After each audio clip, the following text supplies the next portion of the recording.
ఏమన్నారు సార్ వారు? ఈ మిస్ వరల్డ్ పోటీల వల్ల క్లారిఫికేషన్ పోయి విమర్శలు. ఎస్ సార్, విమర్శ ఏముంది సార్, వారు క్లారిఫికేషన్ అడుగుతున్నా. మిస్ వరల్డ్ పోటీల వల్ల ఆదాయం వస్తుంది రాష్ట్రానికి, కొలువులు వస్తాయి, ఉద్యోగాలు వస్తాయి అన్నారు. ఎట్లొస్తాయి, ఏడికెళ్ళు వస్తాయి చెప్పాలని చెప్పి నేను కోరుతా ఉన్నా. నెంబర్ 1.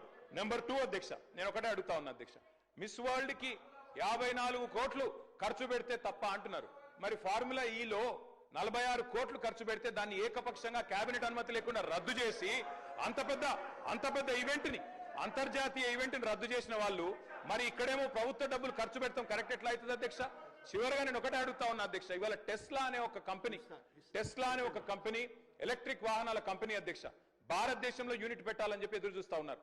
ఫార్ములా ఈ రద్దు చేసి అప్రతిష్టను మూతగట్టుకొని ఇవాళ 700 కోట్లు మొదటి రేస్తో వస్తే రాష్ట్ర ప్రభుత్వానికి ఆదాయం, ఆ ఈవెంట్ ను మూర్ఖంగా రద్దు చేయడమే కాకుండా ఇంకా మళ్ళా ఈ రోజు ఇంకో ఈవెంట్ కు 56 కోట్లు ఖర్చు పెడుతున్నాం, తప్పెట్లయిద్దని మంత్రి గారు అంటే నేను అడుగుతా ఉన్నా అధ్యక్ష, ఇది మీ డబుల్ స్టాండర్డ్స్ కాదా? ఇది హిపోక్రసీ కాదా? ఫార్ములా ఈ వల్ల మేము ఆశించింది ఏంది అధ్యక్ష? తెలంగాణ మొబిలిటీ వ్యాలీ మీ దివిటిపల్లిలో అమర్ రాజా బ్యాటరీస్ తెచ్చాం అధ్యక్ష. ఎన్కాతలలో స్పీకర్ గారి నియోజకవర్గంలో 1200 ఎకరాల్లో అక్కడ మొబిలిటీ వ్యాలీ పెడుతున్నాం. అదేవిధంగా జహీరాబాద్ లో మ్యానుఫ్యాక్చరింగ్.